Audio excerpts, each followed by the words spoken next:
Hello, and welcome to The Soul of Business with Blaine Bartlett. I am your host, Blaine Bartlett. And today we've got a fascinating guest. I've got a fascinating guest. You have the privilege of listening to this guy, Bill Prater. I've known Bill for a while, and he's actually becoming a very good friend. He's the founder of Business Mastery and Scaleology. We're going to talk about Scaleology here in just a bit. But Bill's background, originally, and I say originally, he came out of IBM when IBM was, just the big gorilla on the block in sales, and a lot of his organization and orientation is predicated on what he's learned about sales and how to be effective, not only just in selling something, but how do you sell yourself? How do you position your organization? How do you position your brand to actually be accessible? And I'll use the word accessible. And not just plodding along accessibility, but quantum leaps in performance accessibility. So that the growth is the mainstay here. And part of that is predicated on, and this is why I'm actually enjoying getting to know Bill in the way that I'm getting to know him. It has to do with the way that his process and his programmatic approach taps into what I consider to be the soul of any business. He's got a very interesting methodology that makes that happen. So Bill, I just want to welcome you to the show. Grateful to be here, my man. Well, I start every episode with a simple question. When you hear the soul of business, what does that bring up for you? And then we'll just kind of see what doorways that opens up, and we'll riff on that. Well, it's interesting that you, of course, tee that up. And to me, there's the soul of business in sort of a global context. And to me, I believe that the primary purpose of business is to serve others. And so that's, if you will, the whole universe of all businesses is to be of service.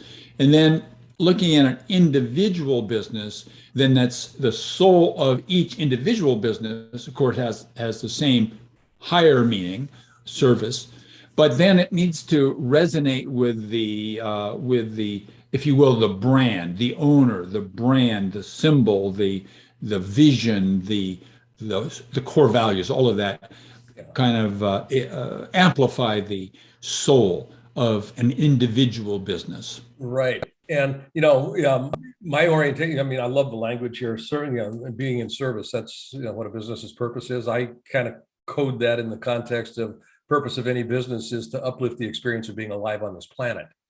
And not just for individuals, but also for the ecosystem, the environment in which we happen to live.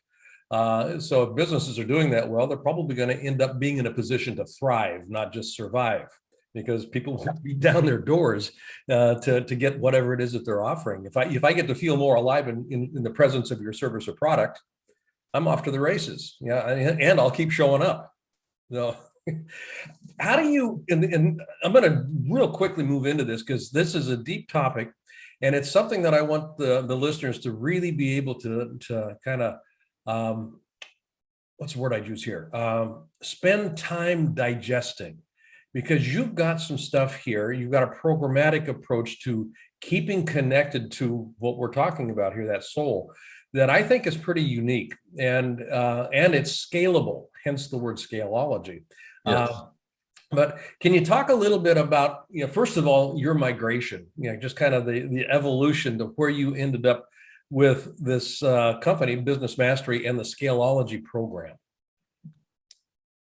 Well, it wasn't exactly a failure, but I think that a lot of learning and growth comes from failure, whether it involves your mind or your, if you will, your brain, or your skeleton or your muscles.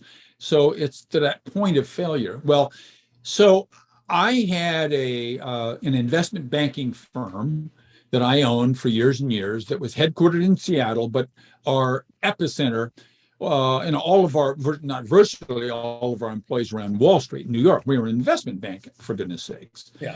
And so I built my business after coming out of IBM, and maybe we'll get a chance to circle back a bit there because I have a few lessons from them that I retained. But I had the idea that I just had to be sort of present and I would have a business. Well, my business grew, Blaine. I grew of well over 125 employees. We did lots and lots and lots of capital raising in the form of debt and equity for private companies. But I eventually felt that I wanted to get out, to sell my business and move on. And so when that idea occurred to me, and it was a while ago, back in the mid 90s, I realized that nobody would buy my business because I hadn't built it in a way that was attractive to anybody else. I built it in a way where I was the deal. And so if somebody wanted to buy my business, they would really want to hire me. And I didn't want that. I wanted to leave. So that realization created a new mindset for me, which catapulted me towards becoming almost an elite player in the investment banking space. I went from ordinary to elite in a matter of a couple of years. And all of a sudden, my business was very attractive, and I was able to sell it to an organization called Oppenheimer back in the day. So a little firm. That realization, yeah, you had a question? I said no, Oppenheimer, small little firm. Yeah. A smaller firm. Yeah, some people know it. So if you will, the catalyst or the seed that caused this transition in my brain was that I knew this in general, but I hadn't really focused on the fact that if you look at any audience of anything, any in my case, audience or population of investment banks, there's a bell curve. And in the middle of the bell curve are all the average companies. That's the way they're built. And at one end of the bell curve are all the marginal players. And then at the other end of the bell curve are all of the outstanding top-notch players. My business was clearly solidly in the middle. And that's why nobody wanted to buy it. It was just an ordinary company. And I, kind of doubled down with the belief that if I would just did better,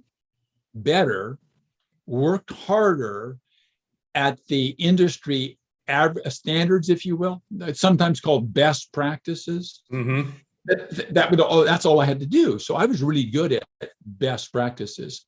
But then one day, Blaine, I met a competitor. Well, I didn't meet her. I had a meeting with her again. I knew her. And I told her a goal, which was to sell my business. And she said, nobody's going to buy your business. Well, I already knew that. But she's not going to buy your business. I said, well, what do you mean? She says, because your business is just ordinary. There's nothing about it that's attractive. And what you've been doing, Bill, is you're trying to build your business as a better average company. Nobody wants to buy a better average company. They want to buy an extraordinary company. I said, okay, well, good. How do I do that? She said, well, you're looking in all the wrong places. You're looking at the industry. You're looking at what the industry does. Forget about the industry. Instead, look at what the owners of outstanding elite companies do, and then copy them. She said, I believe that applies to every industry, but for example, emulate me in our industry or somebody like me.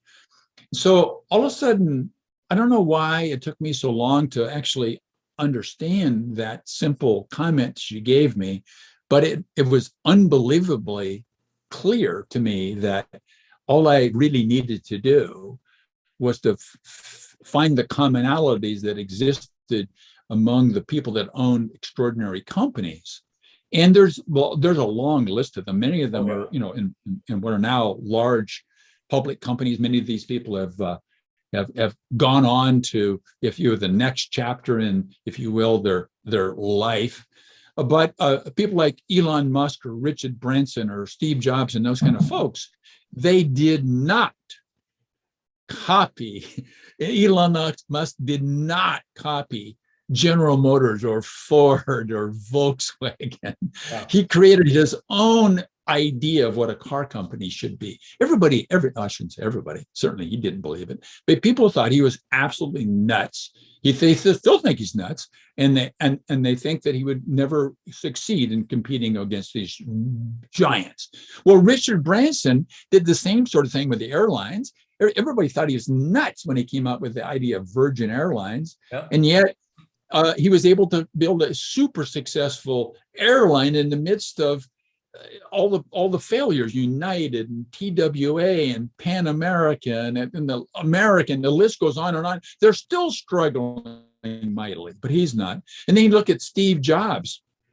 Gee, I actually knew Steve Jobs when I was at IBM, and I thought he was a nutcase because he was trying to compete with IBM. Nobody competes with IBM. Well, look at him now. I mean, he's his company. I mean, Steve, thanks for being on the planet for a while. So his company just ended up dominating the space that he wanted, which was the high end, if you will, let's call them laptop computers. He completely ignored the cheap ones. There's zillions of cheap ones you can buy from all kinds of brands. They still exist. But if you want to buy an Apple one, you're going to pay, what, 3-4 times still today, the price of an average one. So those lessons dawned on me finally. And I said, okay, I get it. I'm going to do what those people do. And I'm not going to do what the average company does. So that's a long answer, to if you will, what converted my thinking and allowed me to build my Business Mastery group of companies since 1999. It's caused me to use that same thinking to transform the lives of hundreds and hundreds and hundreds of small to medium-sized businesses by helping the owner think the way, along the lines of what I just described. It's interesting. I was, when the iPhone came out, I was working with Nokia as an external consultant. I actually led a major component of their global leadership development initiative beginning in the mid 1990s. And when the iPhone came out, and I'm going to tie this back to building a better ordinary company. When Nokia was gestating, I mean, when I started working with them, they were selling tires, they were selling cables. They were selling rubber boots, rubber farm boots. They were selling television. I mean, they were a conglomerate that was in consumer goods and that kind of stuff. And Jorma Ollila came in as a CEO, came out of Citi. And he said, look, we got this little telephony thing that nobody's really paying much attention to. And I think it had maybe 60 people in it at that point in time. And Ericsson and Nokia developed the GSM standard. That is, used worldwide today, CDMA, but they had the GSM standard. And Jorma said, fuck it, we're going to bet the farm. We can't be an ordinary company here. We just can't. We're not going to succeed. And they put, Boeing has done this a couple of times too, and I'm not going to use them as an exemplar for this, but they bet the farm on it. And I started working with them in 95, 96, right around that time frame. By 99, they were the #1 purveyor of handsets, mobile handsets in the world. And they came out of nowhere. And their telecom side, the infrastructure side was nipping at the heels of Alcatel, Eric, all the big players. And I'm mentioning this because they were very insistent on not being an ordinary company, not being an ordinary telephony company. But what was interesting was Apple circled back around because they, Nokia, from my perspective, and this is my perspective on it, they took their eye off the ball. They were designing phones in the way that phones had always been designed. And they weren't, and this is where it got interesting. They saw themselves as a telephony company. Jobs, and I've had some, I do a lot of work with IDEO, and I know a lot of folks that knew Steve. Steve saw the phone as a portal to an experience. And just stop and think about that for a minute, as a portal to an experience. And that little kernel of an idea became the ideation spark for the App Store. Nobody uses a phone today to make a phone call. I mean, it's crazy, but it is a gateway to an experience, and that distinction transformed Apple. It really did, move them to how can we be an extraordinary company, not just a better ordinary company, but an extraordinary company providing experience to our to our stakeholders, and that kind of circles all the way back to serving others. To when I got my first, I was still working with Nokia at the time as an external consultant. But when I got my first iPhone, I remember the package, and this was iPhone 1. I remember the packaging it came in. I've still got the box. I've still got that original packaging. It was extraordinary, the care and the detail that went into the packaging. Before I ever got to the phone, I was going, Blaine Bartlett, you are one of the smartest people in the world for making this purchase. I feel so good about myself. Yeah, there you go. Exactly. That's the internal conversation. And I've never looked back. I mean, at that point in time, I was still an IBM centric or DOS platform company. I mean, everything we'd had was on DOS. I started moving everything in the entire company, and we had offices in 4 countries at that time, to a Mac centric platform, just because of the experience. And that was how they defined what they did. They weren't a computer company. They were an experience generating company. So, that's my rabbit hole. I just kind of go down that. No, that was nice.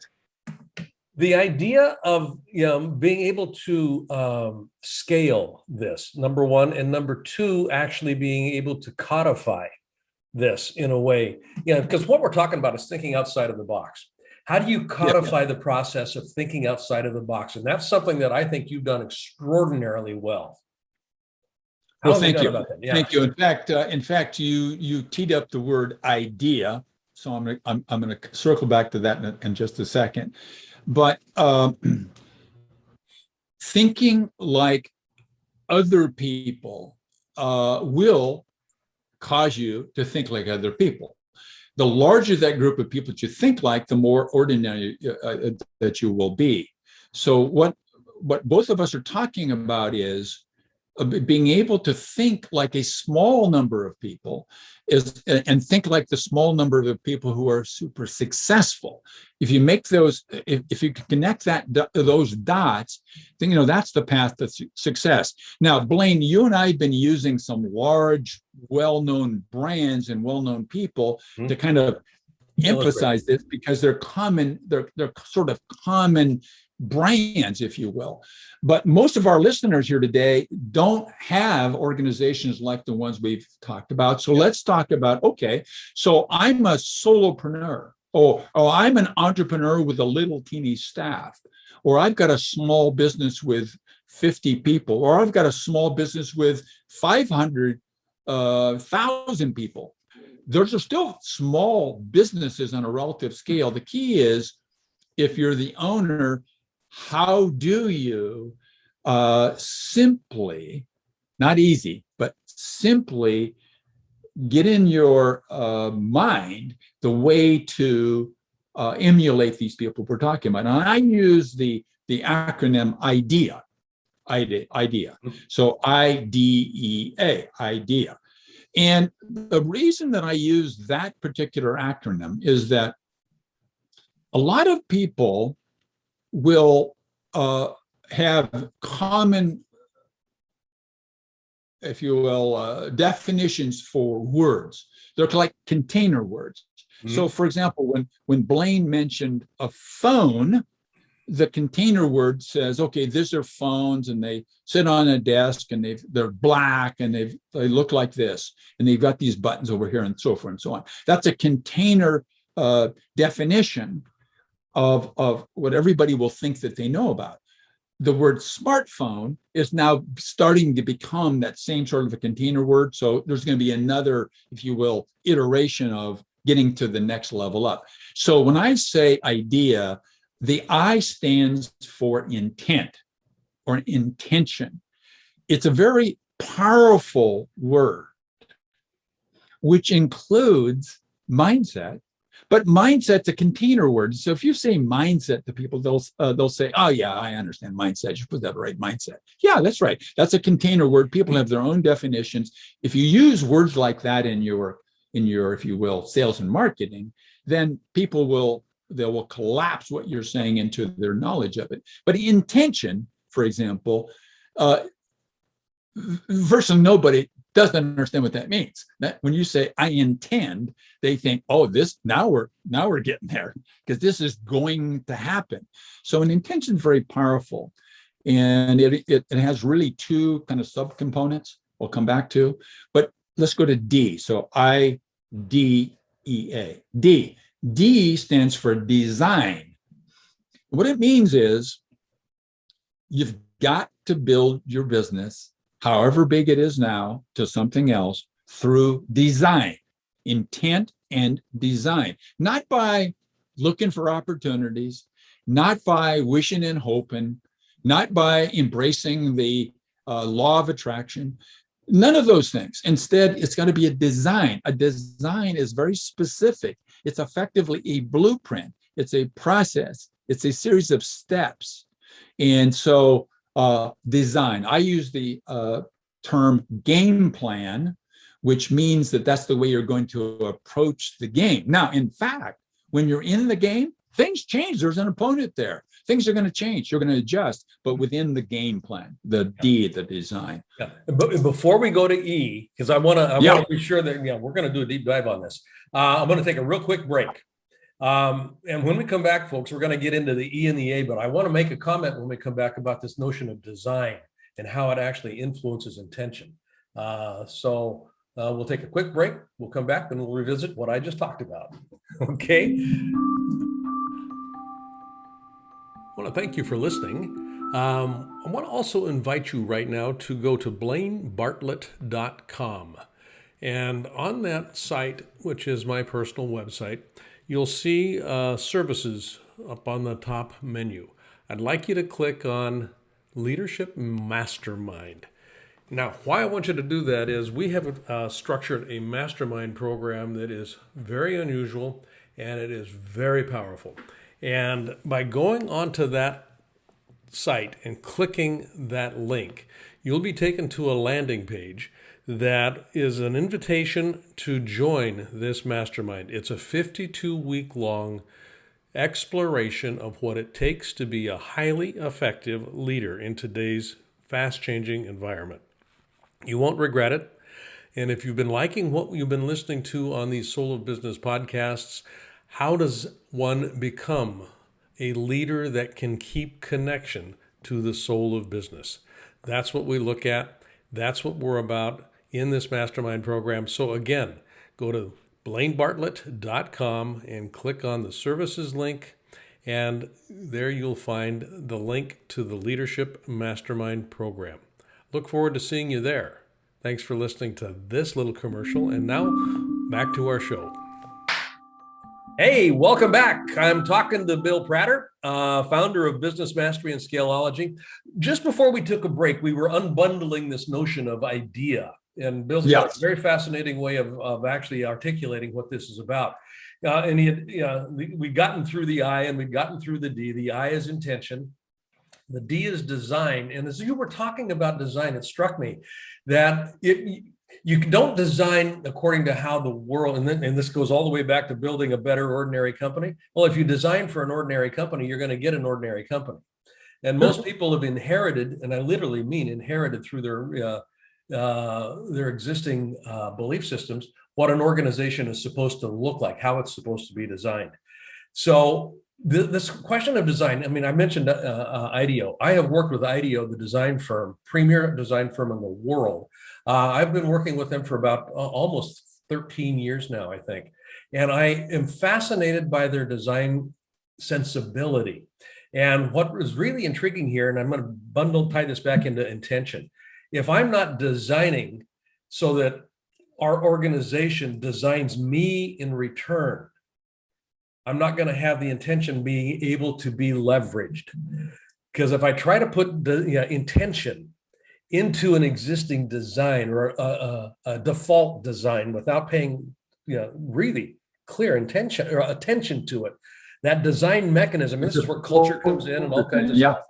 Yeah, it starts to come in. So it's ontological design, designing so it designs me in return, designing so it designs us in return as an organization, designing so it designs our customer experience in return, all that stuff. So I wanted to be sure that I anchored that because I think it's a really, really seminal part of your whole process.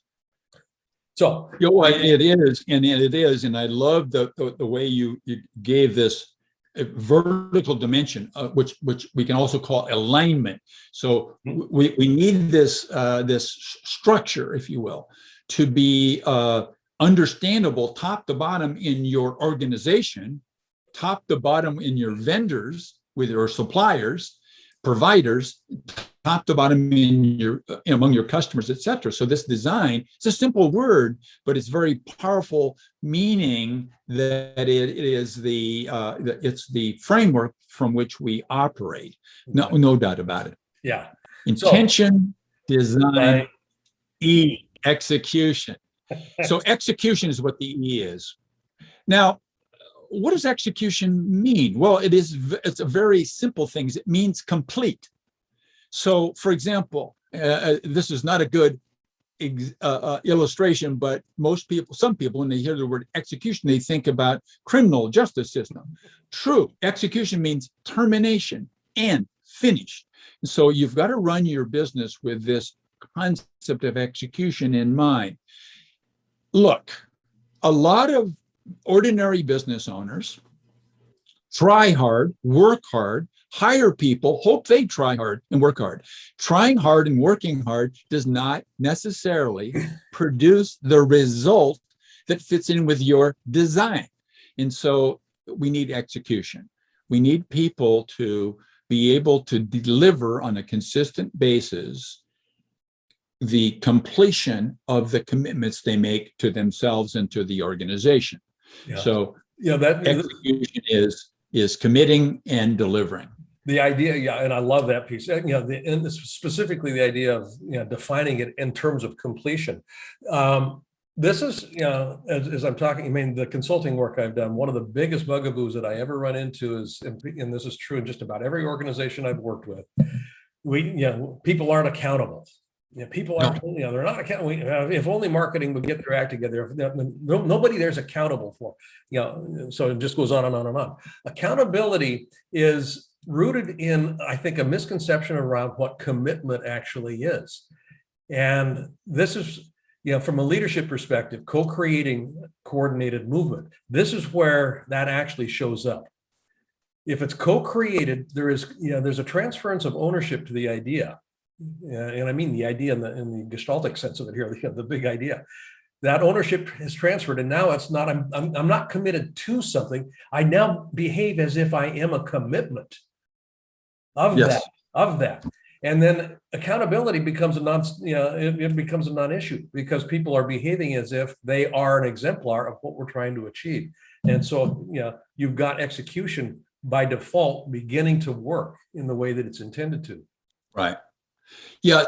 Now, for example, the word accountability is another container word. Yep. What I mean by that is a lot of people have formed an opinion of what accountability means. Mm-hmm. And unfortunately, a large number of people think it's something like browbeating or insisting or demanding or pounding on somebody or getting the whip out.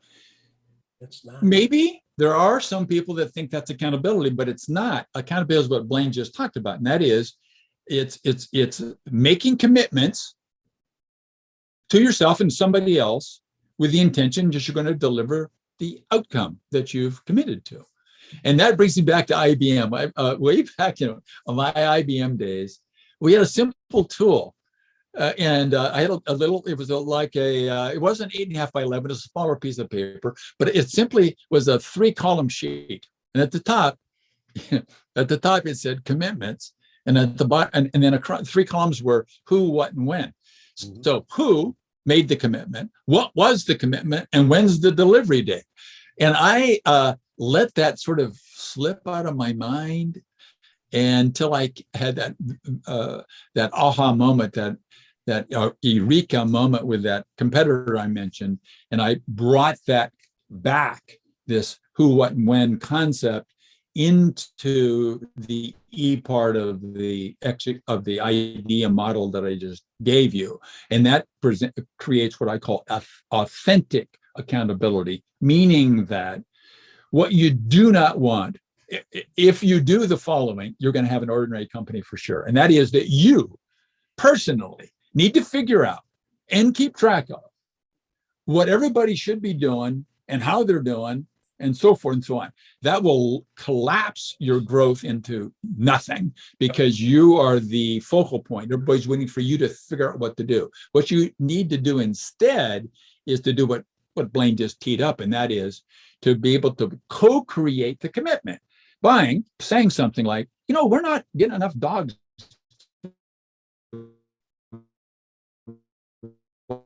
wire dog food. So what do you do to commit to that? Yeah, I commit to do the following by such a due date. So by teeing up the notion of the dogs aren't eating our dog food, Blaine then comes up with a commitment. That's authentic accountability. That's co-created commitment, which ends up being delivered. And we can write an E in the executed column. On to A. So what is A?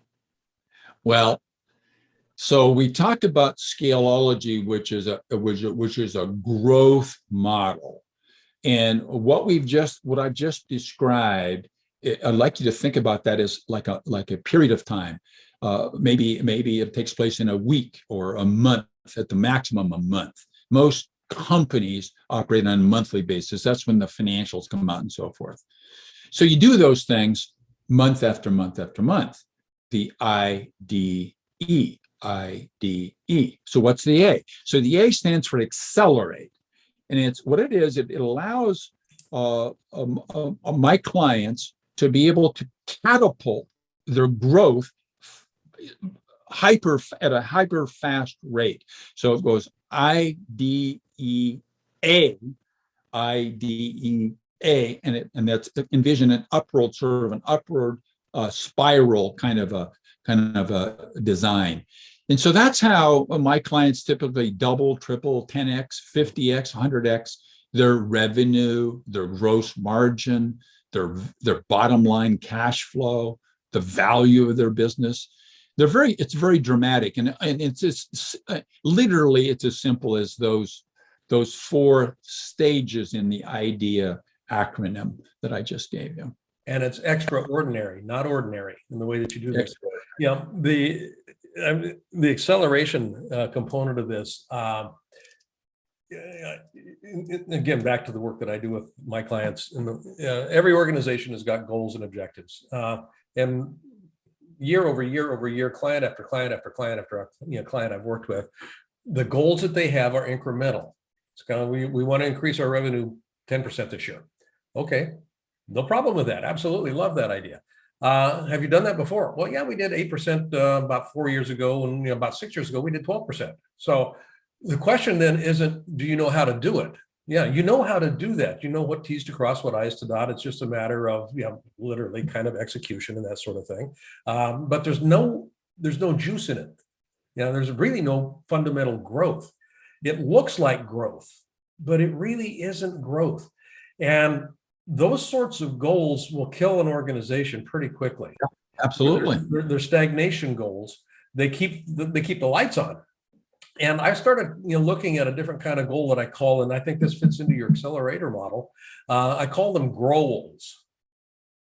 Yeah, I heard that before. I love it. Yeah, it's a growl, and it's something I don't have a bloody idea in hell about how I'm going to make this happen. I just know that this is something that we want to make happen. I mean, I go back to jobs in this. I don't have a bloody idea in hell how we're going to make this phone a reality, or this iPod, this little music player that's got 7,000 songs in it that I can hold in my hand. Yeah, how do we do that? I don't know, but boy, what a great idea! That's a growl that is worth getting out of bed for. And that, to me is when you've got the other 2 in place here, you now have a foundation. When you've got intention, design, and execution in place, reliably in place, then you're in a position to accelerate at a quantum level. I mean, these can be, yeah, like you said, 10x. Yeah, yeah. Peter Diamandis, I was talking to Peter not too long ago about this. The X Prize guy. Yeah, he's all about 10x growth. He says, yeah, why would you settle for 2x? Yeah, 10x growth. Now you have to have things in place in order to do that. Not the least of which is, the risk of using a container word here. You got to have a mindset that allows for it to even be possible, for you. But then it becomes an idea challenge in the way that you're framing this, Bill. We mentioned these periodic meetings, weekly, monthly, et cetera. Yep. And those meetings that I have to teach people how to implement, Blaine, they're called strategic execution team. So we got the intent, we develop a strategy in the intent. Now we're going to execute it through this commitments, delivering of commitments we just talked about. And it's a team versus an individual. So the meetings are not the boss holding people accountable. It's the team holding each other accountable for the results. And it happens on a month-to-month basis. Yes. So we got a monthly set meeting, SET, set meeting. And we use a tool called Vital Driver Dashboard. And on the Vital Driver Dashboard are these goals and so forth that we're measuring on a month-to-month basis. We're taking little incremental growths on each of those elements, typically one piece of paper, it's all. Now, people say to me, Bill, I know you got clients that have $1 billion plus in revenue. Is it really one piece of paper? The answer is yes, it's really one piece of paper. Now, the truth is it happens to normally be a computer projected on the screen, but it's one document, one piece of paper. And literally $100,000 company, a $50,000 company, a $500 million company, a $1 billion company, all of my clients all use one piece of paper. It's called a Vital Driver Dashboard. They execute that through a set meeting, SET, set meeting, according to the idea frame that we just presented.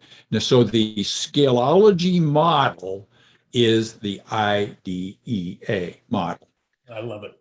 I love it. Now, we're getting close to end time here, and I could go on for another hour and a half with you easily. Thank you. And I know that the listeners here are just going, ooh, ooh, ooh. I mean, this is good stuff. I want to talk a little bit about a new program that you've just set up that I am honored to be a part of. It's called the CEO Alliance. Yes. Why don't you give us 8 bars on that? Because I'm very excited about what it's. Yeah, I sure will. So basically, I serve my clients with 3 components. I've got private clients who ask me to be their consultant, and they have me on retainer month after month for sometimes very long periods of time. And in the middle, I have a series of courses. They used to be workshops, live workshops. Today, they're virtually all online digital video courses that people take from my companies. People, the owners and the senior management team, et cetera, takes them. But all of them belong to a community. And as Blaine just mentioned, I've kind of reimagined the community.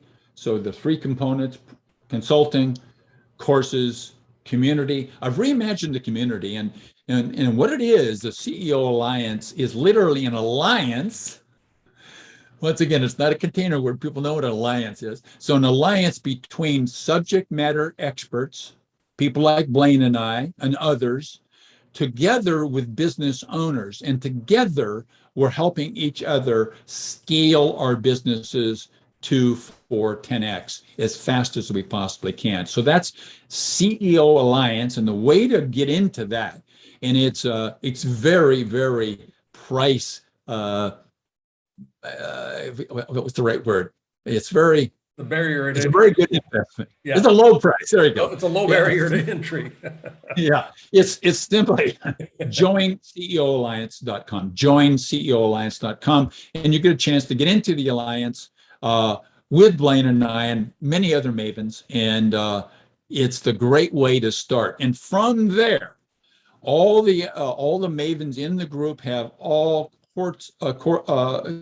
types of courses, their own individual masterminds and roundtables and individual one-on-one coaching. There's a plethora. It's kind of like it's like the Netflix of business growth. Yeah, that's a great way to kind of capture that as a meme. It is the Netflix of business growth. Where do I go, and what's featured today? what's the one that I can actually leverage and take advantage of? Folks, join CEOalliance.com. Check it out. Like I mentioned, and full disclosure here, I am a part of it.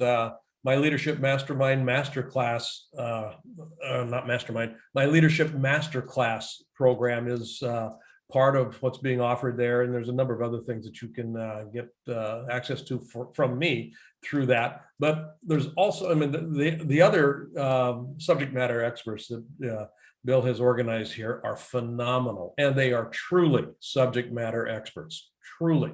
These are world-class resources that you'll have access to. So in fact, you're talking to one of them in a few minutes. I am. She and I are going to be getting online here in a little bit. So Ellen Finkelstein. So we'll be able to talk about that a little bit too. So Bill, I want to thank you for the time. This has been a rich conversation. Absolutely. Where can people find out more? We've obviously got joinceoalliance.com, but if they wanted to get in touch with you or find out more about your company, where's the best place to go? So the best place to go to find out more about me, about the idea, about Scaleology, is go to scaleology.guru, scaleology.guru, and you'll be able to get direct access to me right there. Now, I've never heard of that domain. .guru. That's very cool. So back to this container word. So .com is kind of a container word. Everybody knows, they think what it is. But when they see .guru, they think it's something I invented. And it's pretty close to that. There are a few, there are quite a few others now, but yeah, .guru. Blaine Bartlett.guru. Ta-da! I love it. Folks, you've been listening to my good friend and compatriot here and business partner, truly, also, Bill Prater, founder of Business Mastery Scaleology. You can find out more about what I'm up to very simply, blainebartlett.com, not blainebartlett.guru. I'm going to go get that right now. There's all kinds of resources on my website as well. Check out my Mastermind program. I think you would be well served to become a member of that. Again, the price threshold on that is negligible. We've got some great folks involved in that Mastermind program, and it will rock your boat. It really will. It's a very interesting exploration on the nature of leadership, and it's an uncommon way to look at it. So come on in. The water's fine. And until next time, this is the Soul of Business with Blaine Bartlett. Have a great rest of your day, folks. Take care.